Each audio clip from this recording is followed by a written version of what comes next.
Hi, my dear student. Last class ನಾವು animal tissues and phloem constituents and blood ಇದ್ರ ಬಗ್ಗೆ discuss ಮಾಡಿದ್ವಿ. C next.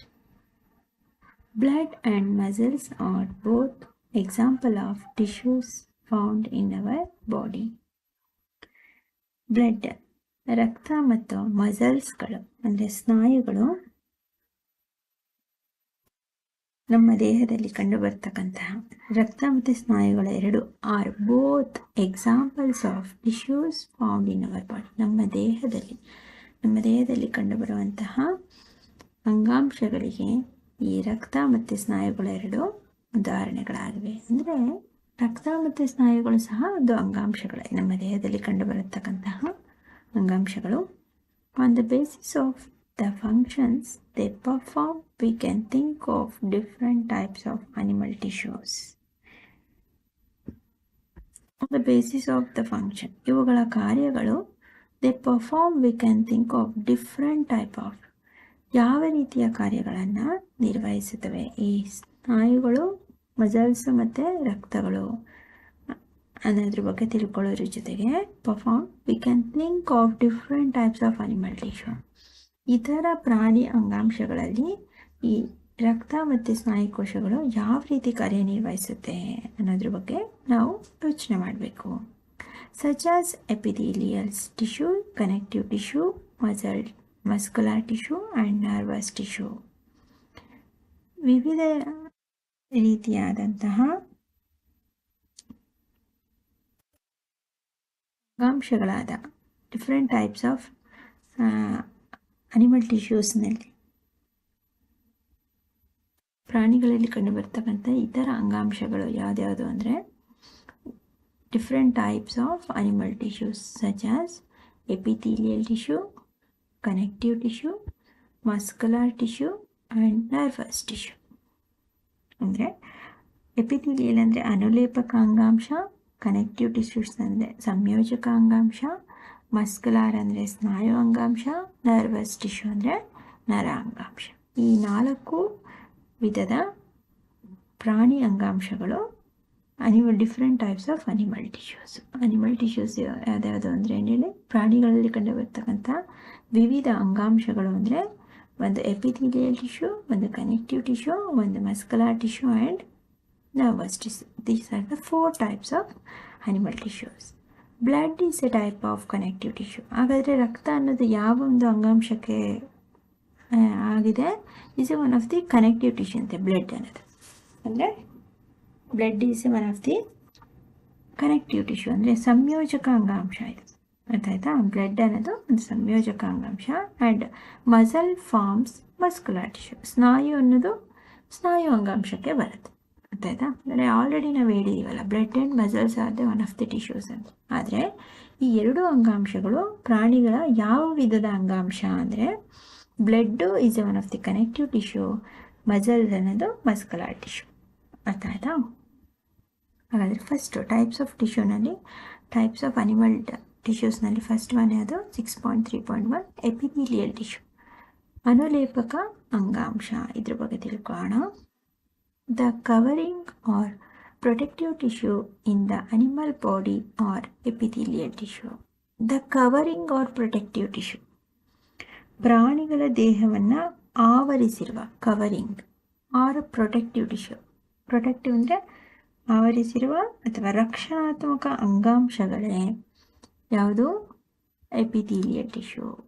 ಪ್ರಾಣಿಗಳ ದೇಹವನ್ನು ಆವರಿಸಿರುವ ಅಥವಾ ರಕ್ಷಣಾತ್ಮಕ ಅಂಗಾಂಶಗಳನ್ನೇ ನಾವು ಅನುಲೇಪಕ ಅಂಗಾಂಶ, ಎಪಿಥೀಲಿಯಲ್ ಟಿಶ್ಯೂಸ್ ಅಂತೇಳಿ ಕರಿತೀವಿ. Epithelium covers most organs and cavities within the body. ಈ ಎಪಿಥೀಲಿಯಲ್ ಟಿಶ್ಯೂಸ್ ಅನುಲೇಪಕ ಅಂಗಾಂಶವು ನಮ್ಮ ದೇಹದ ಒಳಗಿನ ಬಹುತೇಕ ಅಂಗಗಳನ್ನು, ಆರ್ಗನ್ಸ್ಗಳನ್ನ ಮತ್ತು ಕುಹರಗಳನ್ನು ಹೊದಿಕೆಯಾಗಿ ಆವರಿಸಿದೆ ಅಂತ. ಈಗ ಆರ್ಗನ್ಸ್ಗಳು ದೇಹದ ಒಳಗಡೆ ಕಿಡ್ನಿ ಇದೆ, ಲಿವರ್ ಇದೆ, ಪ್ಯಾಂಕ್ರಿಯಾಸ್ ಇದೆ, ಹಾರ್ಟ್ ಇದೆ, ಲಂಗ್ಸ್ ಇದೆ. ಇವುಗಳನ್ನೆಲ್ಲ ಪ್ರೊಟೆಕ್ಟ್ ಅಂದರೆ ಕವರಿಂಗ್ ಥರ ಅವುಗಳಿಗೆ ಒಂದು ಕವಚದ ರೀತಿಯಲ್ಲಿ ಈ ಕವಚದ ರೀತಿಯಲ್ಲಿ ಅವುಗಳನ್ನು ರಕ್ಷಿಸಿರುವಂತಹ ಅಂಗಾಂಶ ಅದು ಎಪಿಥೀಲಿಯಲ್ ಟಿಶ್ಯೂ, ಅನುಲೇಪಕ ಅಂಗಾಂಶ. ಸಸ್ಯಗಳಲ್ಲಿ ಎಪಿಡರ್ಮಿಸ್ ಅಂತ ಏನು ಕರಿತೀವಿ ಅದು ಹೊದಿಕೆ, ಸಸ್ಯದ ಹೊರಪದರ ಪ್ಲಾಂಟ್ ಟಿಶ್ಯೂನಲ್ಲಿ. ಅದೇ ಥರ ಅನಿಮಲ್ ಟಿಶ್ಯೂನಲ್ಲಿ ಕವರಿಂಗ್ ಯಾವುದು? Covering tissue epithelial tissue. ಈ epithelium tissue covers most organs and cavities within the body. ನಮ್ಮ ದೇಹದ ಒಳಭಾಗದಲ್ಲಿ ಕಂಡುಬರುವಂಥ ಅನೇಕ ಆರ್ಗನ್ಗಳು, ಅಂಗಗಳು ಆ್ಯಂಡ್ ಕ್ಯಾವಿಟೀಸ್, ಕುಹರಗಳಿಗೆ ಹೊದಿಕೆಯಾಗಿ ಆವರಿಸಿದೆ. It also forms a barrier to keep different body systems separate. ಇದು ದೇಹದ ವಿವಿಧ ಅಂಗವ್ಯೂಹಗಳನ್ನು ಪ್ರತ್ಯೇಕವಾಗಿಡಲು ತಡೆಗೋಡೆಗಳನ್ನು ನಿರ್ಮಿಸಿದೆಯಂತೆ. It also forms a barriers to keep. Barriers ಅಂದರೆ ತಡೆಗೋಡೆ. ಹೀಗೆ ದೇಹದ ಒಳಗಡೆ ನಮ್ಮ ದೇಹ ಒಂದು ಚೀಲ ಥರ ಒಂದೊಂದೇ ಎಲ್ಲವೂ ಒಳಗಡೆನೇ ಇದೆ. ಆದರೆ ಎಲ್ಲೆಲ್ಲಿ ಲೊಕೇಟ್ ಆಗಿದೆ ನೋಡಿ, ಹಾರ್ಟ್ ನಮ್ಮ ಎದೆಯ ಭಾಗದಲ್ಲಿ, ಚೆಸ್ಟ್ ಭಾಗದಲ್ಲಿ ಹೃದಯ ಇದೆ. ಅದರ ಸ್ವಲ್ಪ ಮಧ್ಯಭಾಗದಲ್ಲಿ ಲಂಗ್ಸ್ ಇದೆ, ಕೆಳಭಾಗದಲ್ಲಿ ಕಿಡ್ನಿ ಇದೆ, ಅದರಿಂದ ಸ್ವಲ್ಪ ಮೇಲ್ಭಾಗದಲ್ಲಿ ಹೊಟ್ಟೆ ಇದೆ, ಅಲ್ಲಿ ಪ್ಯಾಂಕ್ರಿಯಾಸು, ಲಿವರ್, ಈ ಥರ ನಿರ್ದಿಷ್ಟವಾಗಿ ಅಲ್ಲಲ್ಲೇ ಲೊಕೇಟ್ ಆಗಿದೆ ಆಯಾ ಜಾಗದಲ್ಲಿ. ಅದೆಲ್ಲ ಒಂದೇ ಕಡೆ ಮರ್ಜ್ ಆಗಿಲ್ಲ, ಒಂದು ಕಡೆ ತುಂಬಿಕೊಂಡಾಗೆ ನಮ್ಮ ದೇಹದೊಳಗಡೆ ಇಲ್ಲ. ಅಂದರೆ ಬ್ಯಾರಿಯರ್ ಥರ ತಡೆಗೋಡೆಗಳನ್ನು ಒಂದೊಂದಕ್ಕೆ ಮಿಂಗಲ್ ಆಗಬಾರ್ದು, ಅದೆಲ್ಲ ಒಂದೇ ಕಡೆ ಸೇರ್ಕೊಂಡು ಬಿಡಬಾರ್ದು, ಹಾರ್ಟು, ಲಂಗ್ಸು, ಕಿಡ್ನಿ, ಪ್ಯಾಂಕ್ರಿಯಾಸ್ ಎಲ್ಲ. ಸೊ ಆ ರೀತಿ ಆದಾಗೆ ಎಪಿಥೀಲಿಯಲ್ ಟಿಶ್ಯೂ ಏನು ಮಾಡಿದೆ, ಇಟ್ ಫಾರ್ಮ್ಸ್ ಎ ಬ್ಯಾರಿಯರ್, ತಡೆಗೋಡೆಗಳು, ಬ್ಯಾರಿಯರ್ಸ್ ಅಂದರೆ to keep different body system separate. ನಮ್ಮ ಅಂಗವ್ಯೂಹ ಅಂದರೆ ಗ್ರೂಪ್ ಆಫ್ ಆರ್ಗನ್ಸ್, ಎಲ್ಲ ರೀತಿಯ ಅಂಗಗಳಿದೆಯಲ್ಲ, ಆ ಅಂಗಗಳ ರಚನೆಯೇ ಗುಂಪಿಗೆ ಅಂಗವ್ಯೂಹ ಅಂತ ಕರಿತೀವಿ. ಗೊತ್ತಾಯ್ತಾ? ಆರ್ಗನ್ ಸಿಸ್ಟಮ್ನ, ಆ ಆರ್ಗನ್ ಸಿಸ್ಟಮ್ ಬಾಡಿ ಒಳಗಿರ್ತಕ್ಕಂತಹ ಅಂಗವ್ಯೂಹಗಳನ್ನು ಏನು ಮಾಡಿದೆ, ಇದು ಪ್ರತ್ಯೇಕವಾಗಿಡೋದಕ್ಕೋಸ್ಕರ, ಸಪ್ರೇಟಾಗಿ ಇಡೋದಕ್ಕೋಸ್ಕರ ತಡೆಗೋಡೆಗಳನ್ನು ನಿರ್ಮಿಸಿದೆ. The skin, the lining of the mouth, ಇದ್ರ ಜೊತೆಗೇನು, ಚರ್ಮ, ಬಾಯಿಯ ಪದರ, ರಕ್ತನಾಳಗಳನ್ನು ಆವರಿಸಿದೆ. Skin, the lining of the mouth, the lining of blood vessels, lung, alveoli and kidney tubules are all made of epithelial tissue. ಚರ್ಮ ಅನ್ನೋದು ಬಾಯಿಯ ಪದರ, ನಮ್ಮ ಬಾಯಿಯ ಮೇಲಿರುವ ಪದರ ಇದೆ ನೋಡಿ, ಲಿಪ್ಸ್, ಅದು ಮತ್ತು ರಕ್ತನಾಳಗಳನ್ನು ಆವರಿಸಿದ ಪದರ, ಮತ್ತು ಶ್ವಾಸಕೋಶದ ಗಾಳಿಗೂಡುಗಳು ಮತ್ತು ಮೂತ್ರಪಿಂಡದ ನಾಳಗಳೆಲ್ಲವೂ ಅನುಲೇಪಕ ಅಂಗಾಂಶದಿಂದ ಮಾಡಲ್ಪಟ್ಟಿದೆಯಂತೆ. ಯಾವ್ಯಾವುದು ನಮ್ಮ ದೇಹದಲ್ಲಿ ಅನುಲೇಪಕ ಅಂಗಾಂಶಗಳನ್ನು ಹೊಂದಿರುವಂತಹ ಭಾಗಗಳು?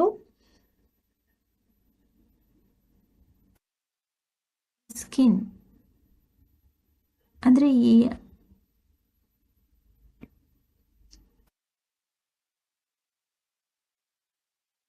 ಯಾವ್ಯಾವ ಭಾಗಗಳನ್ನ ಹೇಳ್ತೀನಿ, ಅಲ್ಲಿರ್ತಕ್ಕಂತಹ ಸ್ಕಿನ್ ಪಾರ್ಟ್, ಚರ್ಮದ ಭಾಗ ಯಾವುದರಿಂದ ಆಗಿದೆ ಅಂದರೆ ಎಪಿಥೀಲಿಯಲ್ ಟಿಶ್ಯೂನಿಂದ ಮಾಡಲ್ಪಟ್ಟಿದೆ.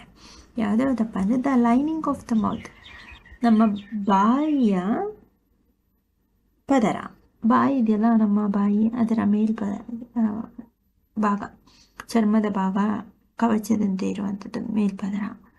The lining of blood vessels, ರಕ್ತನಾಳಗಳ ಮೇಲೆ, ರಕ್ತನಾಳಗಳು ಅಂದರೆ ಪೈಪ್ ಥರ ಇರುತ್ತಲ್ಲ, ಈ ರೀತಿ ಪೈಪ್ ಥರ ಇರ್ತಕ್ಕಂಥ ಈ ಔಟರ್ ಪಾರ್ಟ್, ಚರ್ಮದ ಭಾಗ, ಇದು ಎಪಿಥೀಲಿಯಲ್ ಟಿಶ್ಯೂ ಅಂತ ಹೇಳ್ತಿದ್ದಾರೆ. The lung of ಅಲ್ವಿಯೋಲೆ, lung of ಅಲ್ವಿಯೋಲೆ ಶ್ವಾಸಕೋಶದ ಗಾಳಿಗೂಡುಗಳು. ಇದು ಶ್ವಾಸಕೋಶದಲ್ಲಿ ಈ ರೀತಿಯಾದಂತಹ ಸಣ್ಣ ಸಣ್ಣ ಗಾಳಿಗೂಡುಗಳಿರುತ್ತೆ, ಅಲ್ವಿಯೋಲೆ ಅಂತ ಕರೀತಾರೆ. ಅದು ಶ್ವಾಸಕೋಶದ ಪಾಠ ಓದ್ಬೇಕು, ಲಂಗ್ಸ್ ಬಗ್ಗೆ ಡಿಸ್ಕಸ್ ಮಾಡಿದ್ರು. ಈ ಗಾಳಿಗೂಡುಗಳಿದೆಯಲ್ಲ, ಈ ರೀತಿಯ ಗಾಳಿಗೂಡುಗಳು ಎಪಿಥೀಲಿಯಲ್ ಟಿಶ್ಯೂಯಿಂದ ಆಗಿದೆಯಂತೆ. ಈ ರೀತಿ ಅಲ್ವಿಯೋಲೆ ಈ ರೀತಿ ಇರುತ್ತೆ, ಬಲೂನ್ ಥರ. ಅರ್ಥಾಯ್ತಾ? ಈ ಒಂದು ಅಲ್ವಿಯೋಲೈನ ಗಾಳಿಗೂಡುಗಳಾಗಿರೋದು ಎಪಿಥೀಲಿಯಲ್ ಟಿಶ್ಯೂ ಇದೆ. ಆ್ಯಂಡ್ ಕಿಡ್ನಿ ಟ್ಯೂಬ್ಯೂಲ್ಸ್ ಮೂತ್ರಪಿಂಡದ ನಾಳಗಳು. ಮೂತ್ರಪಿಂಡ ಈ ರೀತಿ ನಾಳ ಬರುತ್ತೆ, ಕಿಡ್ನಿ ಇದೆಯಿಲ್ಲ ಅಂದರೆ ಈ ರೀತಿ ಬರುತ್ತೆ. ಇಲ್ಲಿ ಕಿಡ್ನಿ ಹಿಂಗಿದೆ ಅಂದರೆ ಈ ರೀತಿ ನಾಳ ಬರುತ್ತೆ, ಅದೇ ಎಲ್ಲ ಕಡೆ ಅಂತ ಬರೋದಕ್ಕೆ. ಬ್ಲಡ್ನ ಫಿಲ್ಟರ್ ಮಾಡುತ್ತಲ್ಲ, ಒಂದು ಶುದ್ಧ ರಕ್ತ, ಒಂದು ಅಶುದ್ಧ, ಇದಕ್ಕೆ ಒಂದು ಪೈಪ್ ಇದೆಯಲ್ಲ, ಈ ನಾಳಗಳು, ಕಿಡ್ನಿ ಮೂತ್ರಪಿಂಡದ ಟ್ಯೂಬ್ಯೂಲ್ಸ್ ನಾಳಗಳು are all made of epithelial tissue. ಇಲ್ಲಿ ಏನೇನೆಲ್ಲ ಹೇಳಿದ್ವಿ ಇದಿಷ್ಟು ಸಹ ಎಪಿಥೀಲಿಯಲ್ ಟಿಶ್ಯೂಯಿಂದ ಮಾಡಲ್ಪಟ್ಟಿದೆ. ಅರ್ಥ ಆಯ್ತಾ? Epithelial tissue cells are tightly packed and form a continuous sheet. Epithelium ಅಂಗಾಂಶವು ಅನುಲೇಪಕ ಅಂಗಾಂಶದ ಜೀವಕೋಶಗಳು ಒತ್ತೊತ್ತಾಗಿ ಜೋಡಣೆಗೊಂಡು ನಿರಂತರವಾದ ಪದರವನ್ನು ನಿರ್ಮಿಸುತ್ತಂತೆ. ಅನುಲೇಪಕ ಅಂಗಾಂಶ ಎಪಿಥೀಲಿಯಲ್ ಟಿಶ್ಯೂ ಸೆಲ್ಸ್, ಅನುಲೇಪಕ ಅಂಗಾಂಶದ ಜೀವಕೋಶಗಳು ಸೆಲ್ಸ್ ಆರ್ ಟೈಟ್ಲಿ ಪ್ಯಾಕ್ಡ್, ಒತ್ತೊತ್ತಾಗಿ ಜೋಡಣೆಗೊಂಡಿದ್ದು, and form a continuous sheet, ನಿರಂತರವಾದಂತಹ ಪದರವನ್ನು ನಿರ್ಮಾಣ ಮಾಡುತ್ತೆ. ಆಯಿತಾ? ಅಂದರೆ ಇದು ತುಂಬ ಹತ್ತಿರವಾಗಿದ್ದು ಪದರದಂತೆ, ಶೀಟ್ ಥರ, ನಿರಂತರವಾದ ಒಂದು ಪದರವನ್ನು, ಒಂದು ಶೀಟ್ ಥರ ಅದು ಉಂಟು ಮಾಡುತ್ತೆ ಎಪಿಥೀಲಿಯಲ್ ಅಂಗಾಂಶ, ಅನುಲೇಪಕ ಅಂಗಾಂಶ. They have only A small amount of cementing material between them. ಏನು, ಇವುಗಳು ತಮ್ಮ ನಡುವೆ ಕೇವಲ ಅಲ್ಪ ಪ್ರಮಾಣದ ಬಂಧಕ ವಸ್ತುವನ್ನು ಹೊಂದಿದ್ದು, ಸ್ಮಾಲ್ ಅಮೌಂಟ್ ಆಫ್ ಸಿಮೆಂಟಿಂಗ್, ಅಲ್ಪ ಪ್ರಮಾಣದ ಬಂಧನ ಅಂದರೆ ಒಂಥರ ಈ ಶೀಟ್ ಥರ, ಸಿಮೆಂಟ್ ಥರ, ಒಂದು ಹೊದಿಕೆ ಥರ ಹೊಂದಿದ್ದು, between them and almost no intercellular spaces, ಅಲ್ಲಿ ಸ್ಪೇಸೇ ಇಲ್ಲ ಅಂತ. ಅಂದರೆ ತುಂಬ ಟೈಟಾಗಿ ಪ್ಯಾಕ್ ಆಗಿರುತ್ತಲ್ವ ಅನುಲೇಪಕ ಅಂಗಾಂಶಗಳು. ಸೊ ಹಾಗಾಗಿ ಒಂದು ತೆಳುವಾದ ಒಂದು ಬಂಧನವನ್ನು ಹೊಂದಿದ್ರ ಜೊತೆಗೆ ಒಂದು ಬಂಧಕ ವಸ್ತುವನ್ನು ಹೊಂದಿದ್ದು, ಅಂತರಕೋಶೀಯ ಅವಕಾಶಗಳು ಬಹುತೇಕ ಇರುವುದಿಲ್ಲ. There is almost no intercellular space, ಯಾವುದೇ ರೀತಿ ಸ್ಪೇಸ್ ಇರಲ್ಲ ಈ ಅನುಲೇಪಕ ಅಂಗಾಂಶದ ನಡುವೆ, ಈ ಜೀವಕೋಶಗಳ ನಡುವೆ ಯಾವುದೇ ರೀತಿಯ ಸ್ಪೇಸ್ ಇರಲ್ಲ. ಅರ್ಥಾಯ್ತಾ? ಬಂಧಕ ವಸ್ತುವನ್ನು ಹೊಂದಿರ್ತೀವಿ, ಶೀಟ್ ಥರ ಆಳೆ ಥರ ಇರುತ್ತೆ, ಅಂದರೆ ಯಾವುದೇ ಹೋಲ್ಸ್, ತುತ್ತುಗಳು, ರಂಧ್ರಗಳು, ಅಂತರ್ಕೋಶೀಯ ಅವಕಾಶಗಳು, ಸ್ಪೇಸಸ್ಸು ಇರೋದಿಲ್ಲ ಅಂತ. Obviously, anything entering or leaving the body must cross at least one layer of epithelium. ಎಷ್ಟು ಇಂಪಾರ್ಟೆಂಟ್ ನೋಡಿ ಪಾಯಿಂಟ್. ಯಾವುದೇ ವಸ್ತು ಶರೀರವನ್ನು ಪ್ರವೇಶಿಸಲಿ, ಇನ್ ಕೇಸ್ ನಮ್ಮ ಬಾಡಿ ಒಳಗೆ ಯಾವುದಾದ್ರೂ ಒಂದು ವಸ್ತು ಎಂಟರ್ ಆಯಿತು ಅಂದ್ಕೊಳ್ಳಿ, obviously anything entering R living the body, ಯಾವುದೇ ಒಂದು ವಸ್ತು ನಮ್ಮ ಶರೀರವನ್ನು ಪ್ರವೇಶಿಸಲಿ ಅಥವಾ ಶರೀರದಿಂದ ಹೊರ ಹೋಗಲಿ, ನಿಸ್ಸಂಶಯವಾಗಿ ಅದು ಒಂದಾದರೂ ಅನುಲೇಪಕ ಅಂಗಾಂಶದ ಪದರವನ್ನು ಹಾದು ಹೋಗಲೇಬೇಕಂತೆ. ಯಾವುದೇ ಡೌಟ್ಸ್ ಇಲ್ಲದೆ ಫಸ್ಟ್ ಎಪಿಥೀಲಿಯಂ ಟಿಶ್ಯೂನ ದಾಟ್ಕೊಂಡೇ ಹೋಗಬೇಕಂತೆ, ಅದರ್ವೈಸ್ ನೋ ವೇ. ಈಗ ನಮ್ಮ ಬಾಯಿಯ ಚರ್ಮದ ಭಾಗ ಇದೆ, ಅದನ್ನು ದಾಟ್ಕೊಂಡೇ ತಾನೇ ಆಹಾರ ನುಂಗ್ಬೇಕು, ನಾವು ಒಳಗೆ ಹೋಗುತ್ತೆ. ಹಾಗೆ ಗುದದ್ವಾರ, ಕಿಡ್ನಿ, ಅಲ್ಲಿಂದ ಫಿಲ್ಟರ್ ಆಗೇ ತಾನೆ, ಅಲ್ಲೇ ಲೈನಿಂಗ್ ಕಿಡ್ನಿ ಟ್ಯೂಬ್ಯೂಲ್ಸ್ ಎಲ್ಲ ಎಪಿಥೀಲಿಯಂ ಟಿಶ್ಯೂನೇ, ಅದರ ಮೂಲಕನೇ ತಾನೇ ಹಾದು ಹೋಗ್ಬೇಕು, ಅಲ್ಲಿಗೆ ಎಂಟರ್ ಆಗೇ ಹೋಗ್ಬೇಕು ಅಲ್ವಾ?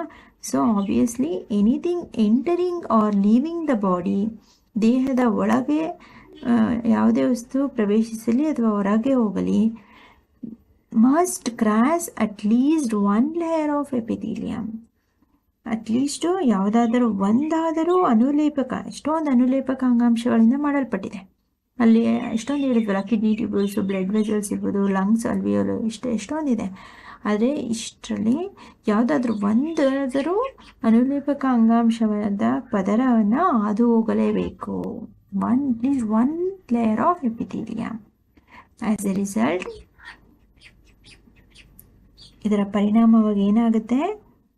As a result, the permeability of the cells of various epithelia play an important role in regulating the exchange of material. ಇದರ ಪರಿಣಾಮವಾಗಿ ಏನಾಗುತ್ತೆ? ಪ್ರವೇಶತೆಯ ಗುಣವಿರುವಂತಹ, ಅಂದರೆ ಒಳಗೆ ಬರುವಂತಹ ಗುಣವಿರುವ ವಿವಿಧ ಅನುಲೇಪಕ ಅಂಗಾಂಶಗಳು ಶರೀರ ಮತ್ತು ಹೊರಗಿನ ಪರಿಸರಗಳ ನಡುವೆ, ದೇಹದ ವಿವಿಧ ಭಾಗಗಳ ನಡುವೆ, ವಸ್ತುಗಳ ಅಂದರೆ ಶರೀರದ ಒಳಗಡೆ ಮತ್ತು ದೇಹದಿಂದ ಹೊರಭಾಗದಲ್ಲಿ ಯಾವುದಾದ್ರೂ ಒಂದು ವಸ್ತು ಒಳಗೆ ಬರಬೇಕು ಅಥವಾ ಹೊರಗೆ ಹೋಗಬೇಕು ಅಂದರೆ ಏನಾಗುತ್ತೆ? ವೇರಿಯಸ್ ಎಪಿಥೀಲಿಯಂ ಪ್ಲೇ ಇಂಪಾರ್ಟೆಂಟ್ ಒಂದು ಪ್ರಮುಖ ಪಾತ್ರವನ್ನು ನಿರ್ವಹಿಸುತ್ತೆ. ಏನು? In regulating the exchange of material between the body and the external environment. ಶರೀರ ನಮ್ಮ ಎಕ್ಸ್ಚೇಂಜ್ ಆಫ್ ಮೆಟೀರಿಯಲ್, ಯಾವುದೇ ಒಂದು ವಸ್ತುಗಳನ್ನು ವಿನಿಮಯ ಮಾಡ್ಕೋಬೇಕಾಗುತ್ತೆ. ಯಾವುದ್ರ ನಡುವೆ? ಬಿಟ್ವೀನ್ ದ ಬಾಡಿ, ನಮ್ಮ ದೇಹ, ಮತ್ತು ಎಕ್ಸ್ಟರ್ನಲ್ ಎನ್ವಿರಾನ್ಮೆಂಟ್, ಹೊರಗಿನ ಪರಿಸರ, ಆ್ಯಂಡ್ ಆಲ್ಸೋ ಬಿಟ್ವೀನ್, ಅದ್ರ ಜೊತೆಗೆ different parts of the body, ಇದ್ರ ಜೊತೆಗೇನು ದೇಹದ ವಿವಿಧ ಭಾಗಗಳ ನಡುವೆ. ವಿವಿಧ ಭಾಗಗಳು, ದೇಹದ ಒಳಗಡೆ ಎಷ್ಟೊಂದು ಭಾಗಗಳಿದೆ. ಹೃದಯ ಇದೆ, ಲಂಗ್ಸ್ ಇದೆ, ಕಿಡ್ನಿ ಇದೆ, ಸ್ಟೊಮಕ್ ಇದೆ. ಇವುಗಳ ನಡುವೆ ವಸ್ತುಗಳನ್ನ ವಿನಿಮಯ ಮಾಡ್ಕೋಬೇಕಲ್ಲ. ಈಗ ಲಂಗ್ಸ್ಗೆ ಗಾಳಿಯನ್ನು ಕಳಿಸ್ಬೇಕು ಪ್ರಕೃತಿಯಿಂದ, ಎನ್ವಿರಾನ್ಮೆಂಟಿಂದ. Exchange of material to external environment, ಹೊರಗಿನ ಪರಿಸರದಿಂದ ಒಳಕ್ಕೆ exchange of gas, exchange of ಮೆಟೀರಿಯಲ್ನ ಮಾಡಬೇಕು, ಒಳಗೆ ಲಂಗ್ಸ್ಗೆ ಕಳಿಸ್ಬೇಕು, ಅಥವಾ ಬೇರೆ ಆರ್ಗನ್ಸ್ಗಳಿಗೆ, ಸ್ಟೊಮಕ್ಕಿಗೆ ಫುಡ್ಡನ್ನು ಕಳಿಸ್ಬೇಕು.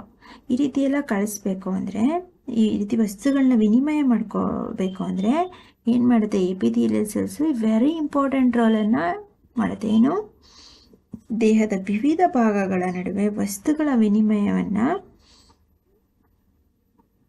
ಮಾಡಿಕೊಳ್ಳುವಲ್ಲಿ ನಿಯಂತ್ರಣವನ್ನು, ಅರ್ಥ ಆಯ್ತಾ? Regulating the exchange of material between the body and the external environment and also between the different parts of the body. ಅರ್ಥ ಆಯ್ತಾ?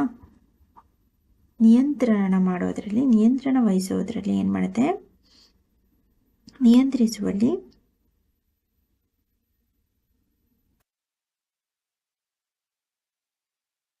ಪ್ರಮುಖ ಪಾತ್ರವನ್ನು ವಹಿಸುತ್ತೆ. ಆಯಿತಾ? Regardless of the type,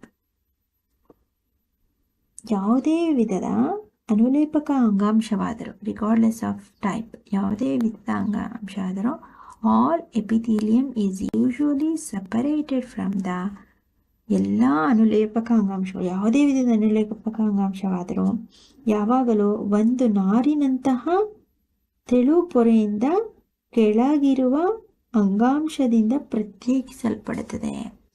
regardless of the type, ಯಾವುದೇ ವಿಧದ, ಆಲ್ ಎಪಿಥೀಲಿಯಂ ಅನುಲೇಪಕ ಅಂಗಾಂಶವಾದರೂ is usually separated from the underlying tissue by an extracellular fibrous. ಏನು?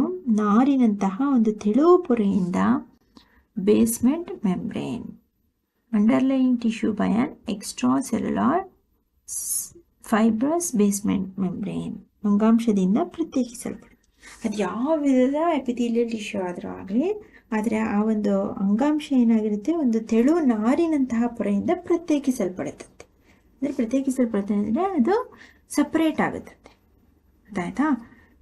ಎಪಿಥೀಲಿಯಂ ಟಿಶ್ಯೂ ಯಾವುದೇ ಆದರೂ ವಸ್ತುಗಳನ್ನ ವಿನಿಮಯ ಮಾಡಿಕೊಳ್ಳುವಾಗ ಅದೊಂದು ತೆಳು ಒಂದು ಪದರದಿಂದ ಪ್ರತ್ಯೇಕಿಸಲ್ಪಡುತ್ತೆ ಅಂತ. ಅದಾಯ್ತಾ? Extracellular fibrous basement membrane. ಆಯಿತಾ?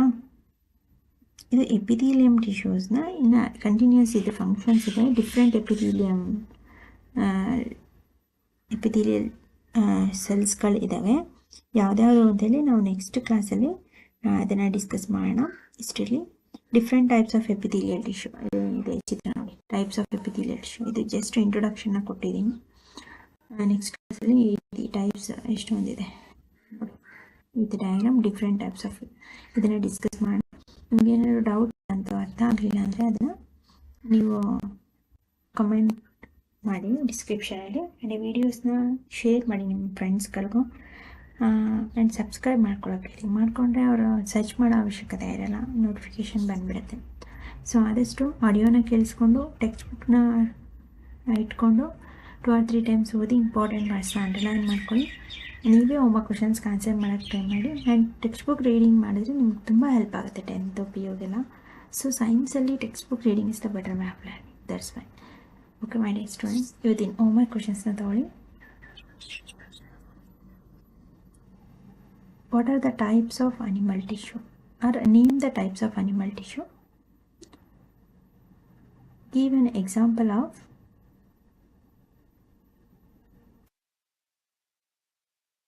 connective tissue and muscle tissue. Connective tissue ಮತ್ತು ಮಸಲ್ ಟಿಶ್ಯೂಗೆ ಎಕ್ಸಾಂಪಲ್ ಕೊಡಿ.